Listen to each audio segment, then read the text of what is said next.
curriculum is designed and followed for challenged students with maybe less school time or according to their need. Now, special classrooms are designed at times, there are times when a child is not able to walk into the classroom and sit with the normal scenario, like with normal students because of their height of the chair, or maybe, the sitting is not very comfortable for the child, or maybe not able to step up the classroom. So all those arrangements are made according to the child's level.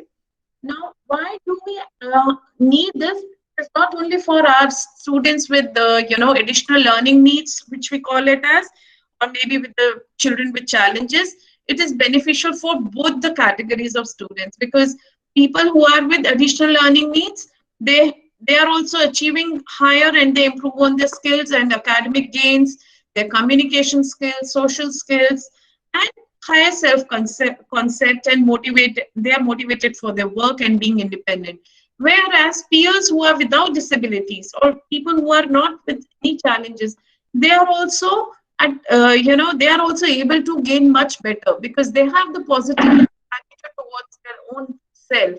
They are more empathetic towards society. They are more empathetic towards people with different challenges, and they are also able to move up, because we are able to provide them good learning opportunities with wider range. When I'm saying wider range and talk about, multisensory approach, we have to use that to make this benefit for the other students. So if you see, we actually in inclusive education, we try to meet both the ends, maybe a child who is with different challenges as well as gifted. So the teaching has to be in such a way that everyone from the lowest to the highest should gain something out of it. Whatever learning objective you have, they are able to meet those learning objectives. Now, when I'm talking about this, there could be a child who learns better with the visual. There could be a child who is auditory learner or kinesthetic learner. So they all are able to meet all these expectations only if we have wide range of opportunities for them. Now, I think here I would take a break, I think, because this part I will discuss in a while.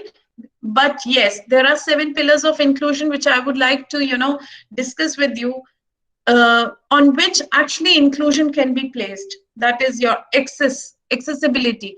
Now, when we are talking about accessibility, it doesn't mean that the child only needs to be taken, as I discussed in the integrated part. The child can be given ramp, but if in case the child is not able to meet the criteria in the classroom, if the child is not able to meet learning objective, if the child is not able to access to the curriculum, then that is not an inclusion.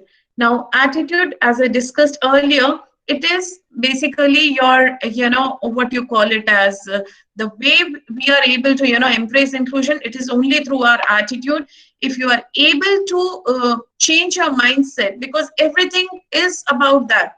If we are not, we want to do a lot of things for the sake of, we want to establish inclusion in our school. We do take children, but we are not. But when the child is in the classroom and we are thinking, oh, this child is really good for nothing, or he or she cannot learn, or we cannot teach him or her because they don't understand anything. If that kind of attitude is there, we cannot meet this, inclusion criteria. Now, there are chances like, when you are dealing with the child, and whereas the special needs department or your counseling department is treating the child in, different way in teaching. They are teaching separately. They are taking them out for the classes and all. And you feel that this child is only the responsibility of a counseling department or a special needs department. That never works, because it is the teacher who makes the difference in the child's life. So both of you have to work together to change this attitude. So the mindsets will change when you all work together. So the third one is choice. Now, when I'm talking about choice, it is about finding out what options people want and how they want to get involved. Now, there are, areas where I have a child who is, very good in yoga. Now, the child has option of learning yoga, but if in case my teacher doesn't want to give that knowledge to the child, that choice is of no use. So with that choice, we have to find out ways. We have to give the options to the people that, okay, this is the way we can get you involved. Now, partnerships, when I'm saying it is, the partnerships are individual, it could be with organizational relationships. There are people, like how we work in partnerships is we do have informal partnerships with the psychologist outside, because we understand that the formal diagnosis is very important. And without formal diagnosis, we cannot move ahead at times. But it doesn't mean that it stops. So we start with our informal observations, and at the same time, we have partnerships with a psychologist outside the school, or organizations outside the school who are able to provide us the therapies, and they're able to give them access for therapies and extra support wherever, whenever required.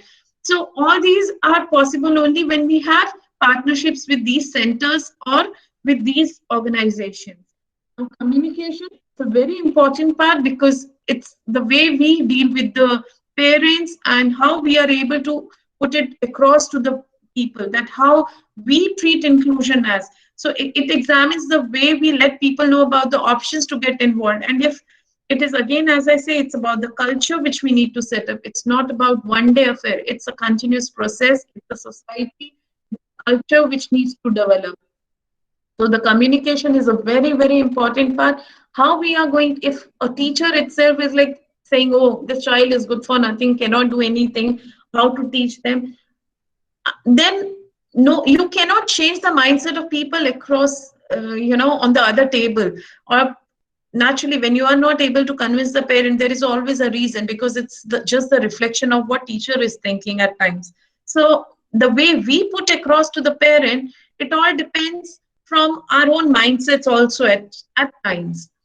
Okay. Now, policy, when I'm saying, it's an organizational commitment to take the responsibility that it starts not only from, I think, your school level, it is at leadership levels, which actually, if in case you say NEP or any other education policy, they have introduced inclusion.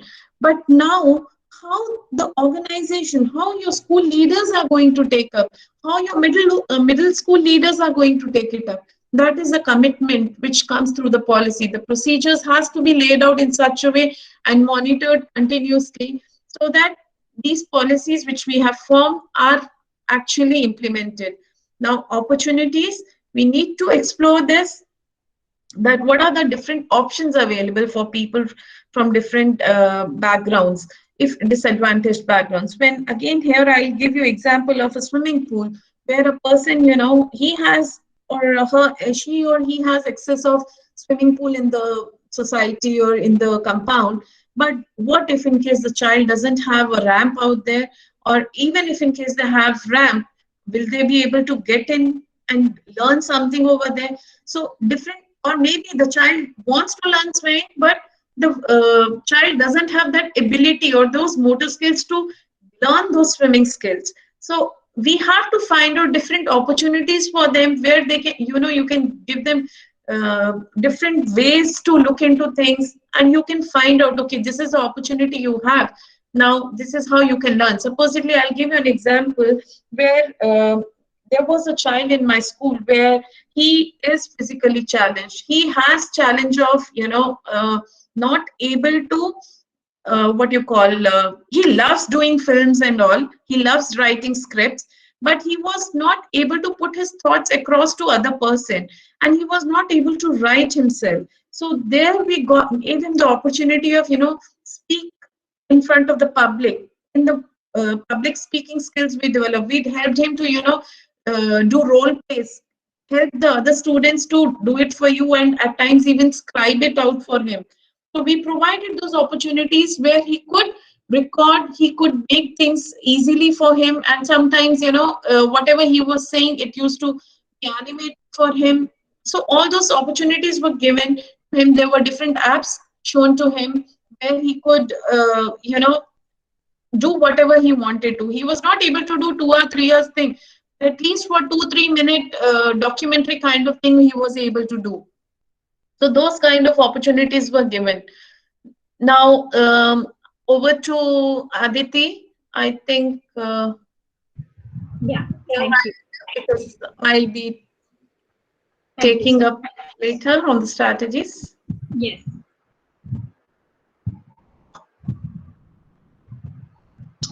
right. So we heard that ma'am talked about the 7 pillars, which are very important in inclusive education.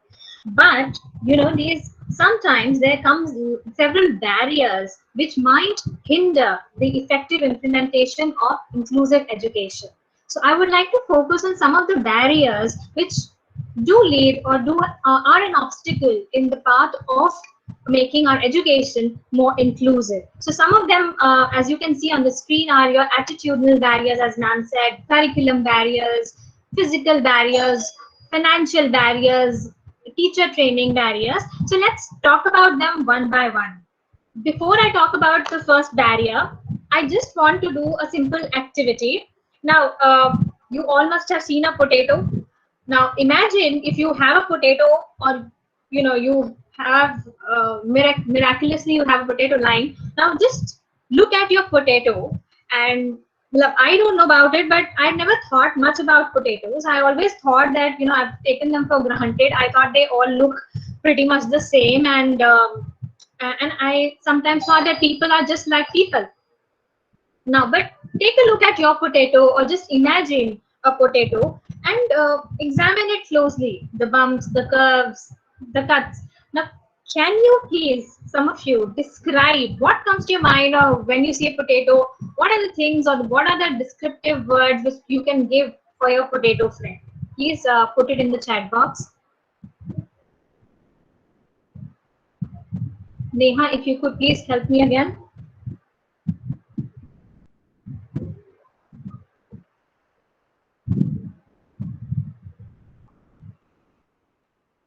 Yes, ma'am.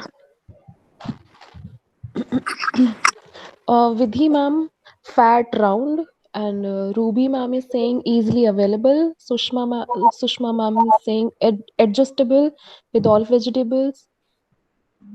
Yes, ma'am. That's great. Different perception. Pragya ma'am is saying, and Vijaya sir is saying diversity in similar organisms, Yeah, different shapes. great. Right. Very good. Wonderful. Now, if I mix all these potatoes onto a table, and now I ask you to please pick your potato friend or identify a potato friend, will you be able to identify a potato friend?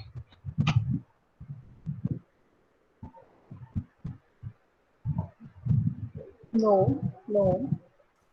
No. Yeah, it's difficult. So, now, perhaps potatoes are a little like people. Now, sometimes we lump people together or group them together, and when we think they are all alike, we are really saying this because we have really not given a thought or spent time to get to know them better. When we do, we find out that everyone is different and special in some way or the other, just like our potato friends. Now, this happens a lot in the classrooms also, when we actually overlook the qualities of our students and club them together into categories of achievers, underachievers, average. So again, I'll give you one more example on this. We all go to the doctor. We all have our different needs. Now, what happens if we go to the doctor and the doctor gives the same advice to all of us, or he says the same thing to all of us? Now you take cough syrups. Now, this way, only one person or so will get the benefit of what he or she needs, and that's not fair. It's something which happens in the classroom. Every student is different. He or she has a different strength, a different limitation. And so these differences must be appreciated, and the resources should be given accordingly. Moving on to attitudes. Ma'am talked about attitude as a very important pillar, and at the same time, this is also a barrier. Now, studies have found out that two general attitudes which surface from subject interviews are being challenged as being challenges for children with disabilities were: first, that regular teachers they consider children with disabilities as the responsibility of the resource teacher.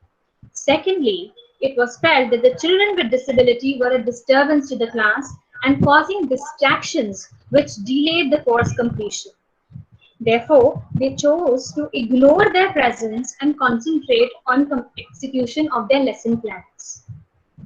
Now, all of you must have seen the movie Hitchki, and I'm sure you must have enjoyed it too. Now, this movie is actually based on a real life story of a boy called Brad Cohen, and he had Tourette syndrome. He suffered from Tourette syndrome, and he faced a lot of negative attitude from his family, teachers, and peers.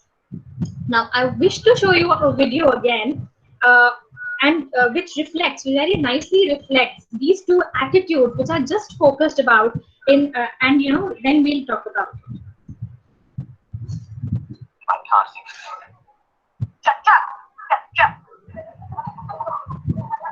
Brad, come up here, please. What?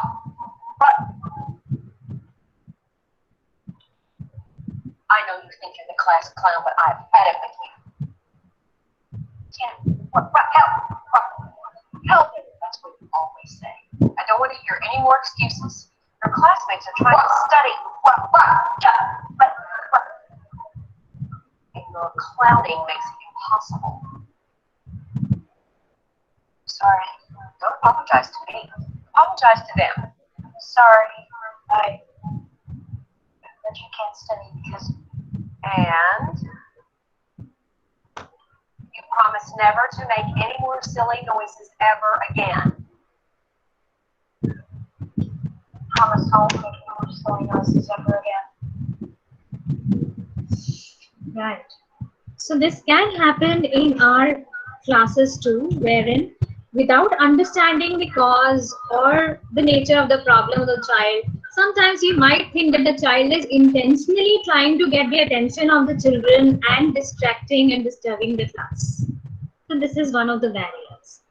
Moving on, next is the physical barrier. So children with disabilities, they face barriers if the building has not been constructed with their mobility needs in mind. Most school buildings don't respond to the requirement of these learners properly. Now, the first image, if you see, it is assumed that everyone, I'm sorry, now it is, you will assume, it is assumed that everyone will benefit from the same support. So they are treated equally here. In the second image, the individuals are given a different support to make it possible for them to have an equal access to the game. Now they are being treated equitably. जो जितना deserve करता है उसको उतना देना, equitability. Now the third image, it is that all three are able to watch the game without any support for accommodation because the cause of the inequity was addressed. The systemic barrier has been removed.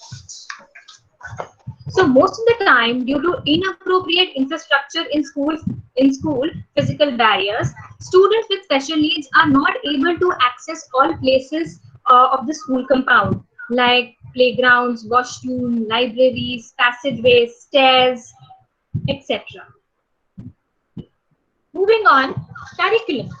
Now, in education system, curriculum is one of the major obstacles or tools to facilitate the development of a more inclusive system.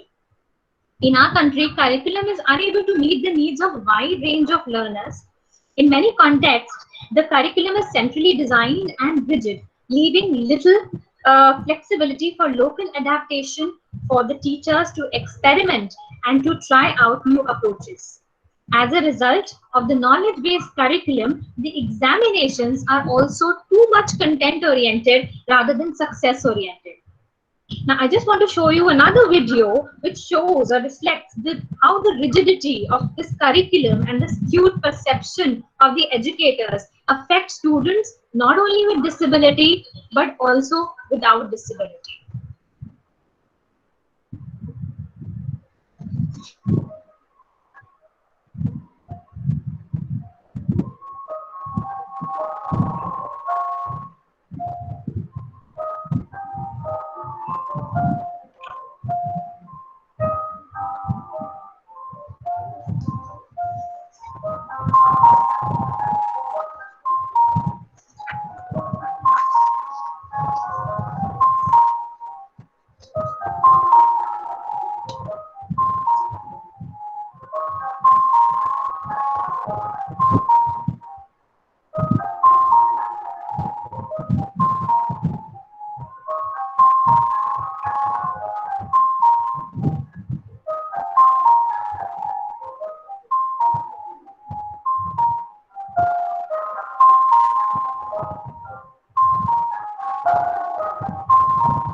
So I'm sure we all must have known some ways, and it just takes some encouragement, some appreciation for all children to shine. Next, moving on, we come to teachers. So we teachers are very important, and teacher training plays a very important role. Now, teachers' training, abilities, and attitudes can be a major limitation for inclusive education. The teachers, if they are not trained well or adequately to teach the children with special needs, it can lead to problems. The training of staff at all levels is often not adequate. At present, training of teachers is fragmented, uncoordinated, and inadequate, taking place in a segregated manner, that is, one for special children and another for children with general abilities. So, all teachers do not have proper skills and positive attitude towards learners and special needs. And it is unlikely that children under these situations and circumstances will receive satisfactory education. Next is funding. Now, adequate financial resources are very important in building an inclusive school, inclusive classroom, but it is also a very big challenge to inclusion. Now, for inclusion, every institution would require to make financial provisions for providing facilities like lift, ramps, barrier-free classrooms, toilets, etc. Technology could be used in forms of motion sensors to open doors, push toilets, etc. And there also would be a need to create learning resources for persons with disability. And this could be in the form of digital libraries, braille literature, additional visual resources for children with hearing impairment, etc. The financial resources would also require to train and retrain the faculty for teaching persons with disability in an inclusive environment. The government of India will have to spend on education. So the spending will have to increase to provide an inclusive setup, just like it is done in countries like Canada, US, and Australia. Last but not the least, it's the organization of our education system. Now, in our country, the education system is controlled by central or state boards. Education systems are often centralized, and this inhibits a change and initiative taking. The responsibility of decision tends to be located at the highest level, and the focus of management remains oriented towards employees complying with rules rather than ensuring quality service delivery. There are different types of schools, such as private, government, public schools, which are offering different levels of facility and support. Now, those who have access to private schools have higher possibility of success as compared to those who go to government school. The cost of education becomes a barrier in making our classrooms or our education more inclusive. So, as Einstein says, that it would be a miracle that curiosity could survive formal education. And with this, now I would invite Ms. Karuna again, and she would take us forward with how to overcome these barriers by talking about some of the strategies which can be employed in our classrooms to make them more inclusive. Ma'am, over to you. Thank you so much, Aditi, and beautiful presentation. You need to... Yeah, Give me access here.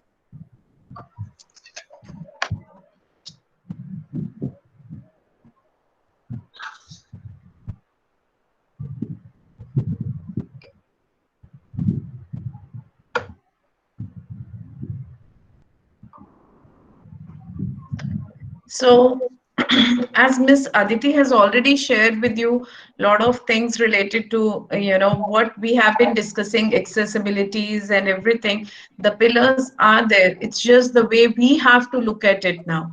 Now, when we are talking about strategies for inclusive classrooms, there are few things which we always have to look into it. That is, first is individual education plans.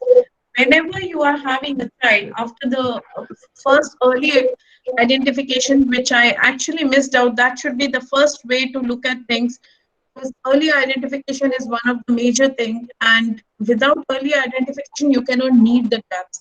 If in case a child who is actually starting up with you from KG or grade 1, and you are identifying his or her needs by grade 4 or 5, so the child has already lost those important fundamental foundation years for them. So the first thing is your early identification, and then how to build up all those things is with the help of education plans. The teacher has to be with the special educator who is dealing with the child on one-to-one basis, because I understand what Ms. Aditi said just now, that the training of the teachers is very important. I understand the teachers are not trained for special education, but as a new research which is working on, and it's stating that 50% of the population down the line in next 10, 20, 15, 20 years is going to be with special educational needs. That is additional learning needs. It could be with ADHD, or what you call it as learning disabilities, or anything, whatever, or autism. So these are the ways now we have to start changing our mindset, start looking into things slowly and gradually. As a teacher, as an educator, you need to start looking into it, that, okay, this is not the job of a special educator only. So when you are drafting an individual education plan for the child, which normally when the children are with the special educators, they do work on what you call it as skill-based learning, they do. But it has to be always mapped up with the curriculum. When I'm saying mapping up of education plans with the curriculum, now here I would just touch upon, there are 3 levels of learners when we are saying. It could be low achievers, uh, what we call it as wave 1, wave 2, and wave 3 in our language. Wave 1 is who are having mild difficulties, but not very severe, and can be catered through the classrooms. Okay. Now, these are the learners who doesn't need too much of modifications or extensive education plan, but just need pre-teaching materials, or the way we teach needs to be different for them, or the way we need to just accommodate them in the classroom. So that with the help of little bit accommodations, we are able to meet their expectations. But there are children who are with moderate or severe difficulties. They are the people who really need education plans. Now, this individual education plan is, which is based on their skills. Now, supposedly, I'll just give you an example. If a teacher is planning to teach a creative writing in the classroom, the child will not be able to meet, the teacher will not be able to meet all the 5 components or 6 components in the class with this particular child, whereas she can do the same with other students, 25, 30 students. But with this child, you are not able to meet, because the child is not aware how to process that information, how to start up with that. So here, the skill building part has to be done by special educator, or the special education department, and slowly and gradually they will be guiding you how to teach this particular child in your classroom, that the child is able to meet that learning objective which you are planning. Now, the second part is differentiation. When I'm talking about differentiation, it's nothing just the way we teach them. Every child learns, as Ms. Aditi had shown a very beautiful picture, that to meet that curriculum expectations, we need to fit, every size cannot fit all. So you just need to give them different strategies to work with them. Like if a child who is able to learn through, sitting or visualizing your videos, the other may not be, they need kinesthetic activity or some hands-on activities. Now here I'll just give you an example. Normally what happens in the classroom, too much of teacher teaching is happening when in regular Indian classes. Even that matter, even in UAE, if in case I see the Indian curriculum, we used to have major challenges. These were the barriers actually initially, and the teachers used to struggle to make the child understand by continuous teaching. So just try and adapt this small strategy for making differentiation work in your classroom. I try to use, first step, I say that, okay, try to pick up the things specifically for children with the additional needs, learning needs. Pick up something which is realistic to their environment. Okay, anything which a child is familiar with. Try to relate your lesson or topic with that first. Second, try to show a video. Second step should be trying to show a video as like she was showing something. Now, here her talking becomes less when she was showing the video. And the child is able to learn not only by reading the slide, also after that, the child was able to see the video. And the third was, when you are saying you can give him or her some kind of activity, maybe your worksheets or whatever your written work should be the last thing to assess them. And when I'm saying differentiation, I'm sure you all are aware there are different ways of teaching. I'll just give you an example. You might be using for ascending, descending, ascending, descending. If you're teaching to your child, it would be a child who can learn simply by showing it on the paper and pen or on the blackboard. Okay, this comes first, this comes second, or this comes third.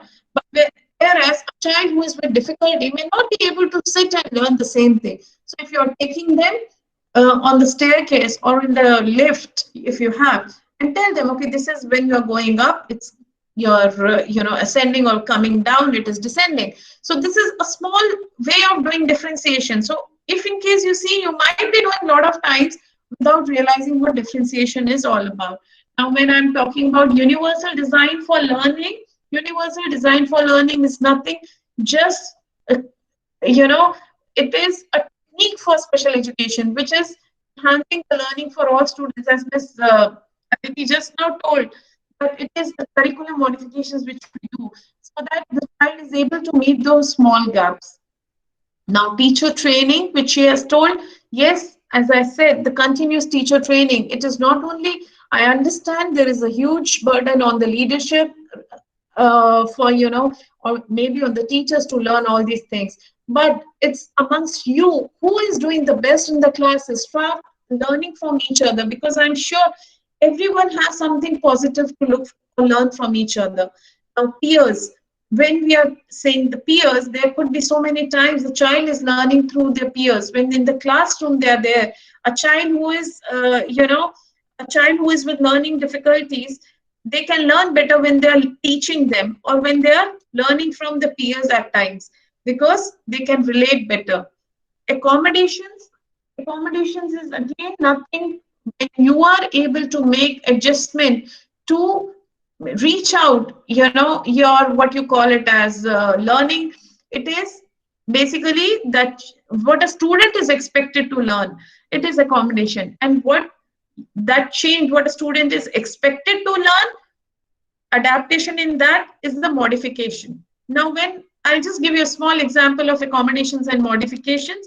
When you are making alteration in your environment by giving, sitting arrangement near to your place, or maybe you're giving additional time to complete the task, maybe the font size of the paper or font size of your, assignment which you are allocating, that is bigger, or maybe at times we are giving assistive technology. These all are the arrangements in the environment. So that is accommodation.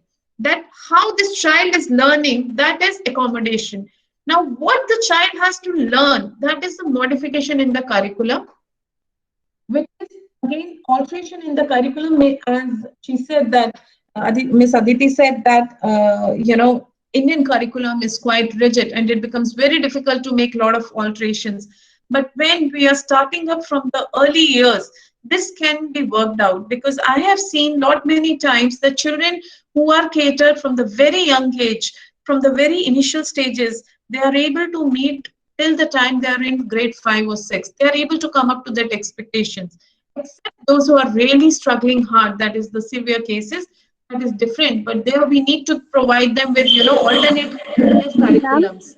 is it Yeah. national population education policy is modification or something different from that? I'm sorry, National, I'm able to.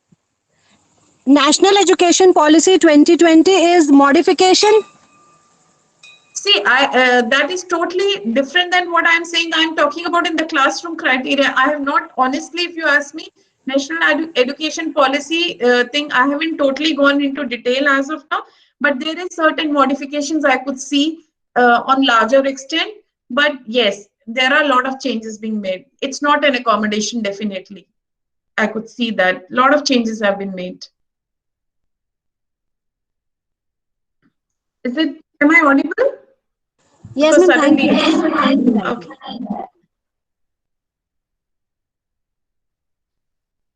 Okay, so I was on the strategies.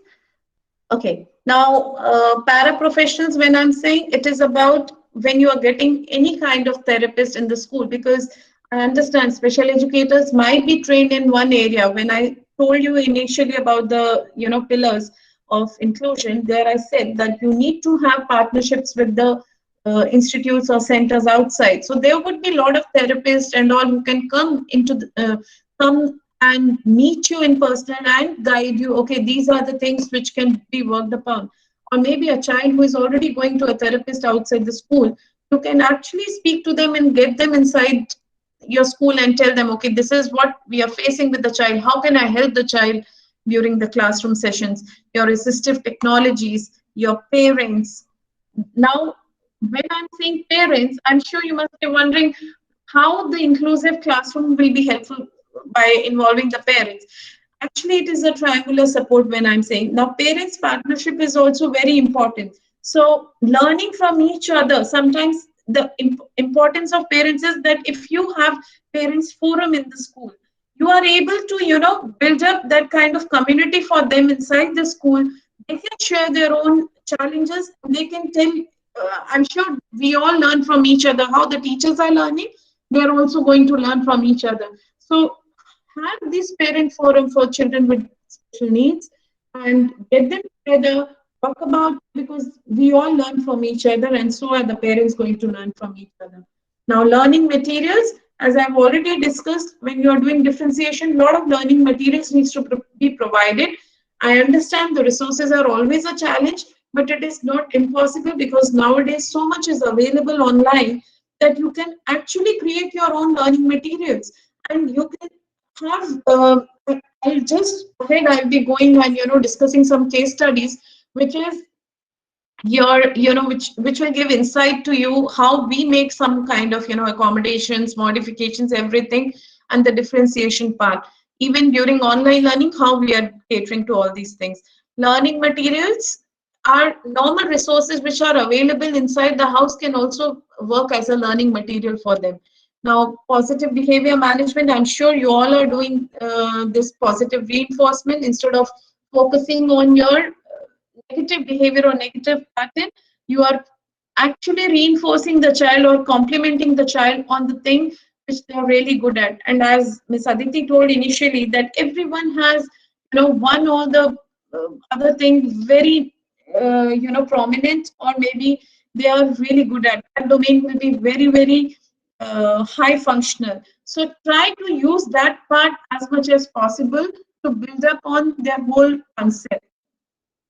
Now, I'll just go to the case study. I'll just give you a small case study where, a child who came to us, a child is with severe challenges.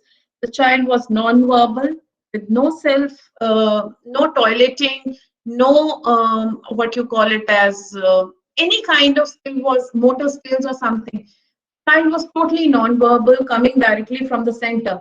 Now, the child was, according to his age, the child needs to be, he has never attended any school apart from a special center, special school. Now, the child is, according to his or her age, he was supposed to be in grade 1.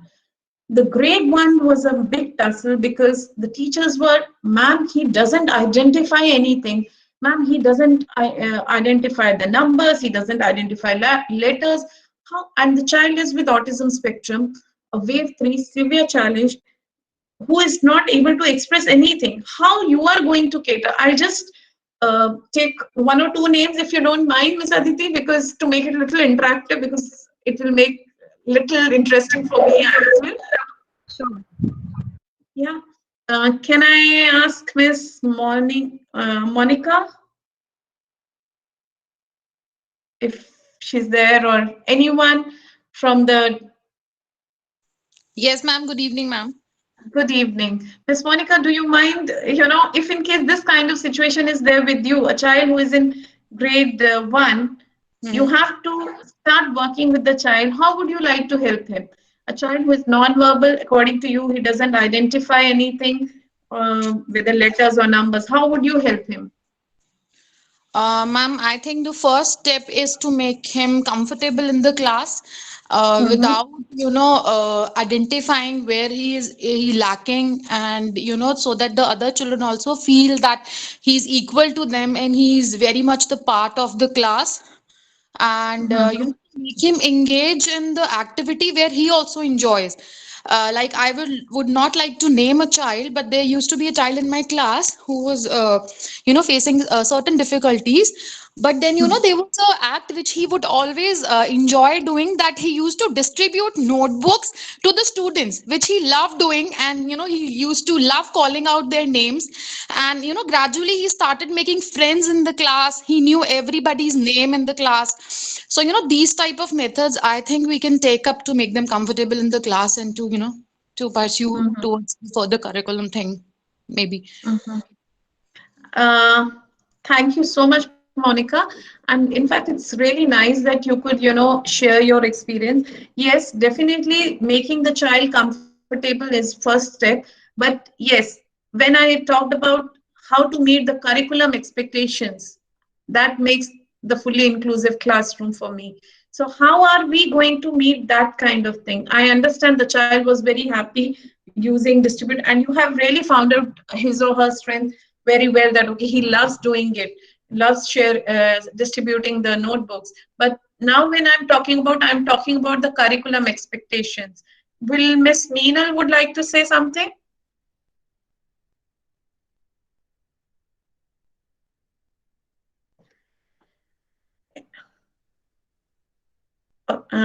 Maybe anyone else taking special classes? Miss Sheba said, okay, special classes is again, it's outside the classroom.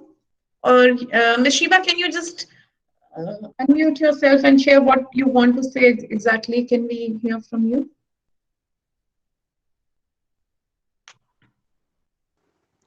Ma'am, we can give them extra time. Extra time can be Okay. given to them for But a learning and child who writing. is severely challenged with no motor skills, uh, apparently according to the age level, child is with who is non-verbal. It becomes very difficult for the child to understand. We don't know what child wants actually, or he is not able to showcase that. So giving extra time, how will it help if he's not able to read or write?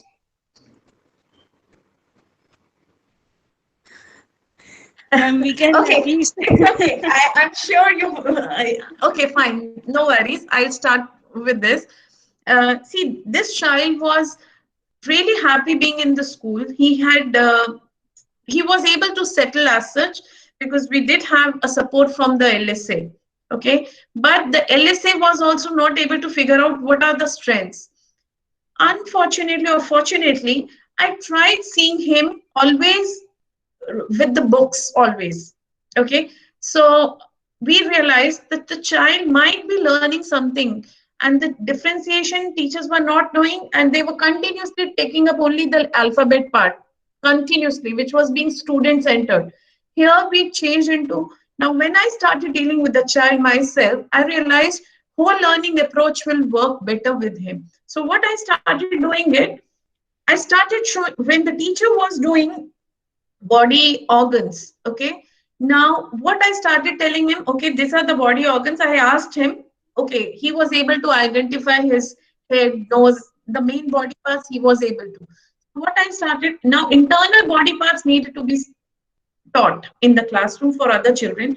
For him, how I modified, I just did differentiation for him. I didn't, for modifications, I didn't go into too many details, but I did teach him internal body organs. I got 2 dolls. Okay. I got 2 dolls. I showed him that, okay, this is the outer structure of the doll. He was able to, and he was able to stick the right, it's like a match the following. He was able to stick those stickers of exact body organs on the whole doll. Now, I had to actually cut the doll to show him and put the stickers of internal body organs at the right place. Teach him. Firstly, I tried doing it on the PPT. Then I started, showing. I didn't introduce all the things together. So initially, I started by 2 things, and then I started teaching him placing the same thing after seeing the PPT, where to put it in the doll. And third step, I started getting him onto the book, which was sensory, because being a spectrum child, autism spectrum, they are having sensory issues. So I started teaching him on the sensory book. And he was, by, I think, within a week's time, he was able to tell me all the internal body organs, major ones. Okay. Now, this child, we understood what is the way of learning, because with the autism spectrum, when we are saying they have a particular pattern, if you understand their way of learning, if you understand the pattern of learning, you get to teach them anything. So what I realized, he was able to understand the words, he was able to recognize the words, and he was able to associate with pictures, because in regular day-to-day language we are using it. So association of pictures with the words was very helpful. So similarly, what I started doing him, now I started introducing him the vocabulary words, and I started teaching him the words with the pictures, which is in his real life environment, which he's familiar with. He cannot understand the abstract thing, but he can understand the things which he's familiar with. Now, first, I started introducing him that, and slowly and gradually, I started moving on to the words in the contextual learning. That, okay, I'm speaking familiar sentences, and I used to give him the blank. Then later, okay, I'm giving you 2 choices, which one will fit in? So firstly, I was trying with the pictures, then slowly moved it to the words. So this is how he is in grade 2 now, and able to, learn whatever in the class I'm teaching it to others. Definitely not till that extent, but with the help of little bit modifications for him. And what we understand is these children need functional academics. So we are able to modify for him and get him to learn what others are learning in the class. And he is excellent with numbers now. We teachers earlier used to think he doesn't know numbers. Now, believe me, when we started showing him the flashcards, he knows all the numbers, and he does addition and subtraction. You give him any number, he's able to do. Not only that, even multiplication he's able to do. So this is the pattern which we understood. So once you start finding their strength, you will get to know. Similarly, one more child I'll give you, a child with learning disability. I'm sorry if I'm going fast, you can stop me, because I'm just going fast so that you can ask me questions. You want me to give a break before I go to next study, or you want me to go ahead, Miss Aditi? Because I'm just seeing the timing, that's the only thing. No, ma'am, actually we are exceeding the time, so that's the thing. Yeah, that's where I don't want to, get into too much. But if you want, I can share about the middle school case study as well with the learning disability. If you want, I can go ahead. Otherwise, if anyone has any question related to anything, we can address those questions. I think we can take the questions. We can finish this presentation Yes. and take the question if one of All you right. is in the end. All right? Yes. All right. Great. Excuse Thank me, you ma'am. so much. We take the questions in the end. Let's just finish the presentation, and probably you can take the question in the end. Taruna ma'am, Monica this side. Yes, Miss Yeah. Monica. Ma'am, I will go in complete agreement to what you said, because the child in my class, also initially he don't want to write anything, but then I identified that he has got keen interest in drawing and coloring the pictures. So I Yes. also assimilated the same thing, because I would never say him to write ABC. I would always ask him to draw pictures. So Mm-hmm. he show interest, and this used to be an incentive for him, that if we have to do some work in writing, we have to draw pictures first, and he could always recognize the right color of the object also. Like if he's drawing A for apple, he will automatically pick the red color and color it in the apple. And then Yes. he show a lot of interest only because he had a lot of interest in drawing and coloring. So your Great. strategy worked for me that particular time. Yes. Yes, so this is what differentiation will help you to basically the differentiation you can work on the basis of the child's strength. It really works very well. Right. Thanks. I'm sure we all must have experience and we all have seen children in our classes, and we can identify with what ma'am was trying to say. So let's move on. So now I'll call up Neha and Payal, who would share their cases and highlight some of the modifications which they used with the children whom they were working with and made the classroom very inclusive. So over to you. Thank you, ma'am. Ma'am, slides.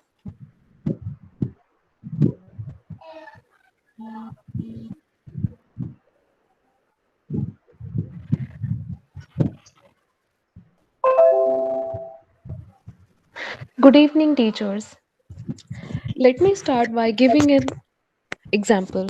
Let's say if we have many bags in our hand and we are coming back from shopping, now you all have to open the door. This is a problem. It's too difficult to open the door with so many things in our hand. But in contrast, if we have an automatic door, won't it be useful for us at that point of time? The same idea applies with our students in our classroom, as we have different needs of children coming from different backgrounds, using different languages, different culture, and different learning style. Before I begin to share some ways which help us to make an inclusive classroom, let's see this video from the movie Tare Zameen Par. I'm sorry.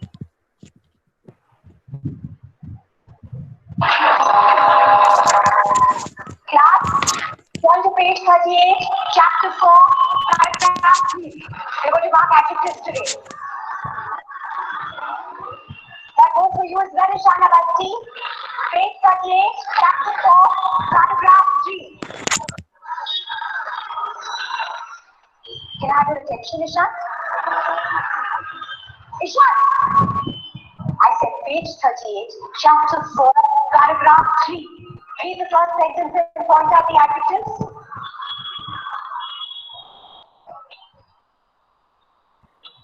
Page 38, Ishan. Abhi Sabak, just help the boy. Come on, the rest of you look at your books. Read the first sentence and tell me what the adjectives are. क्या बोलो मम्मा Let's all mark the adjectives together. Just read the sentence for me. Mamma Just read the sentence, Ishan. ये तो नाच है Speak in English. the letters are dancing They're dancing, again. Okay, then read the dancing letters. Try to be funny. Or, read the sentence, grammar. or I said, grammar is not now and grammar.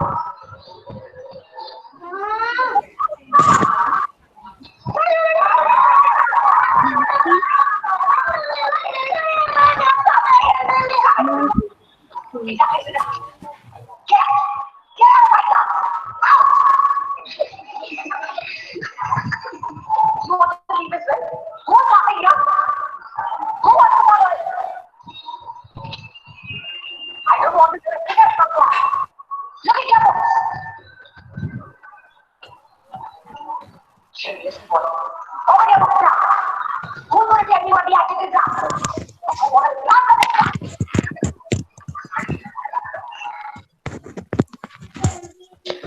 So here in this video, the teacher is unaware about the learning style of the child.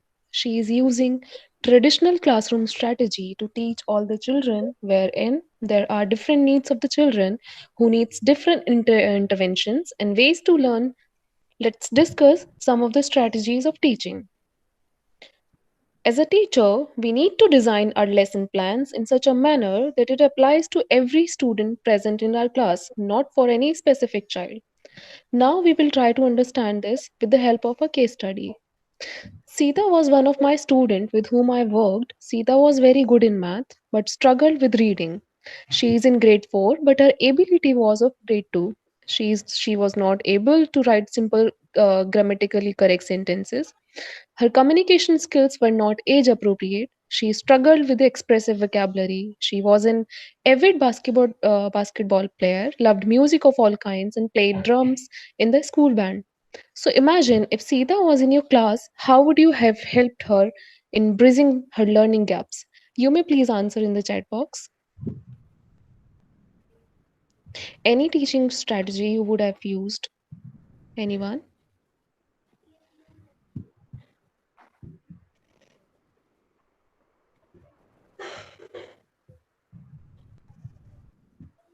Okay. So some of the strategies which we used to help not only to Sita but to all the students were: while reciting a poem in the classroom, the teacher used the smart board for presenting the poem visually. The new or difficult words were highlighted in the book for the better understanding. Concept mapping was used in the science and social science. The subject teacher collaborated with the special educator, and special educator prepared a pre-learning material for the child which contained highlighted words and vocabulary. This was given to the child prior to the chapter being taught in the classroom. This way, the child became familiar with the chapter before the teacher taught her in the classroom. For assessing the learning outcomes, the assessment procedure could be made flexible. As she struggled with reading, she could express her learning by using a computer. Extra time could be given to her, or facility of a writer or a scribe can be given to her as it is permitted by CBSE. So as you can see how different strategies allowed the teacher to teach Sita and all other students together effectively in a diverse classroom and spend more time on instruction facilitating learning rather than retrofitting a one size fits all curriculum. There are innumerable strategies which one can use, and that for that I now request Ms. Payal to take the discussion forward. Thank you.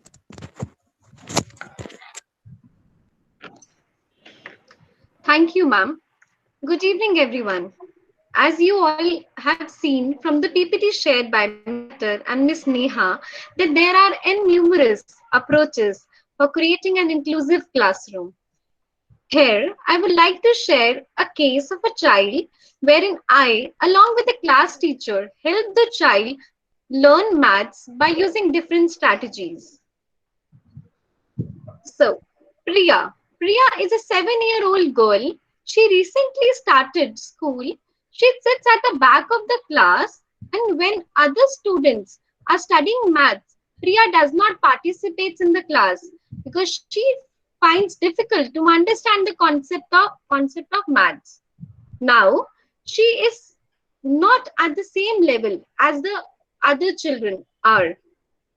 So before I discuss the strategies which we used to help Priya, I would like to know that if this was a scenario of your class, so what strategies you would use to help her along with the other children in the class? You may write your responses in the chat box.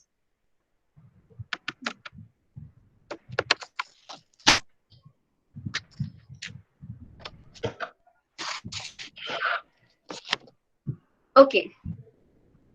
I would like to share the strategy which we used to help her. Like, firstly, we used to write large number on the board and say the problem aloud. Here, we used auditory and visual approach.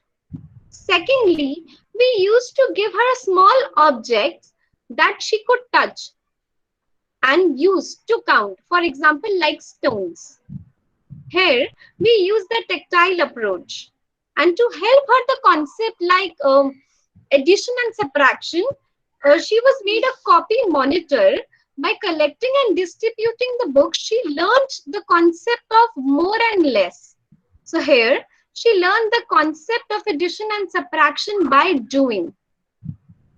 We also made Priya to sit next to the student who is good at maths, as the student will say the problem aloud. And so here we used peer tutoring. And to teach her the concept of the whole numbers, the teacher presented the concept in the smaller steps.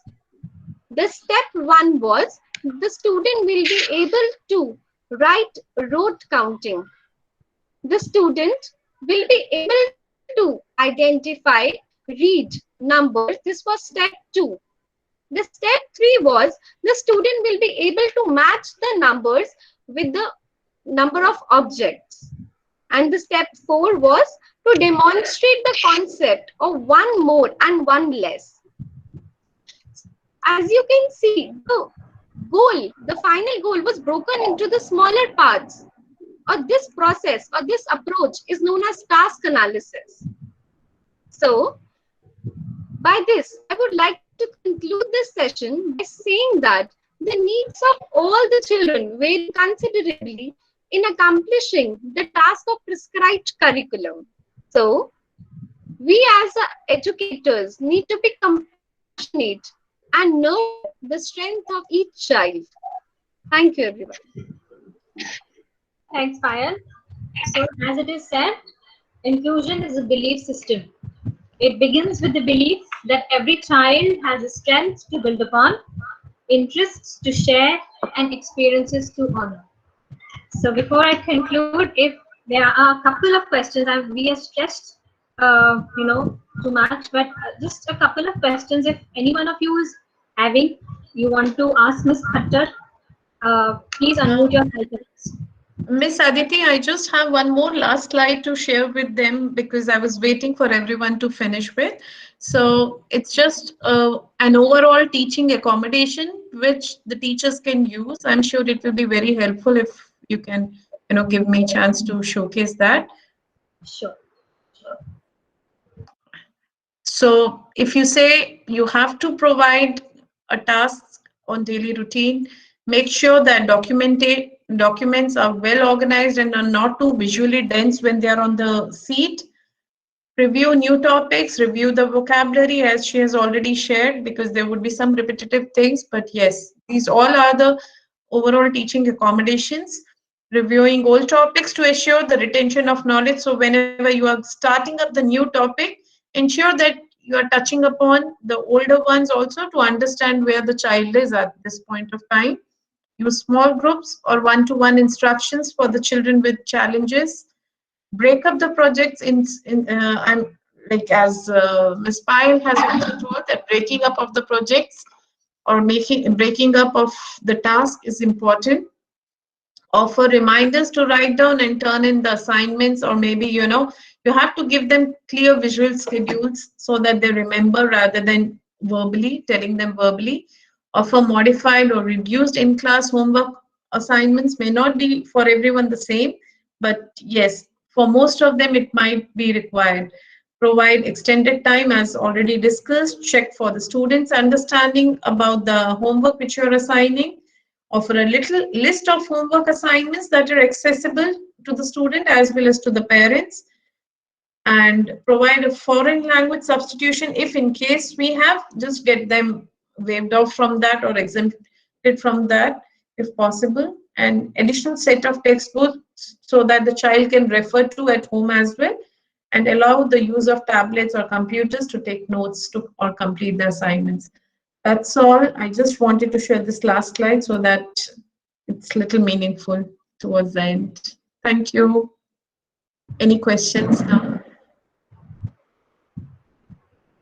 Any questions, anyone? Right. I think lot has been touched upon and we are in a reflective mode, all of us. So this actually brings us to the end of the presentation. But before I conclude, I would thank Principal Ma'am for giving us this opportunity to learn and share our learning with all of you, and always being there to, who's inspiring us and motivating us to learn and grow. I would like to thank Ms. Khattar to spare her valuable time in enlightening all of us on this topic of inclusion. My sincere thanks to all the principals of Sister Branch schools who have joined us. Thank you to Vice Principal Ma'am for all her support and guidance. Thank you to the headmistresses and headmasters, teachers for participating in today's webinar and encouraging us. Thank you so much. Thank you so much, Ms. Aditi, for giving me this opportunity. Thank you so much, everyone, for joining. Thank you, and very sorry for the glitches.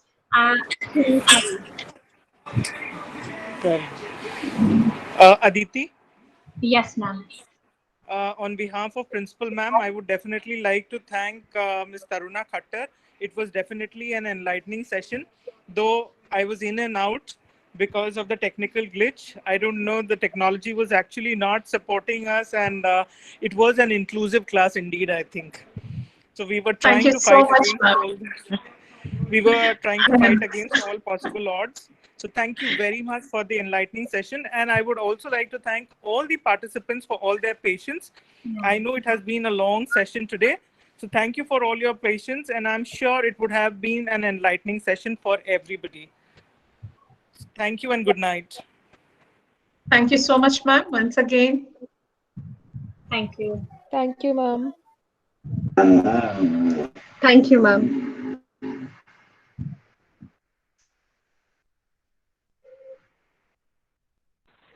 Thank you so much, ma'am. You're welcome. Welcome. Thank you. Thank you so much, ma'am. Thank you for joining. Thank you, teachers. Thank you for joining. Thank you, ma'am. Thank you. Thank you for joining. Thank you, Rumpa ma'am.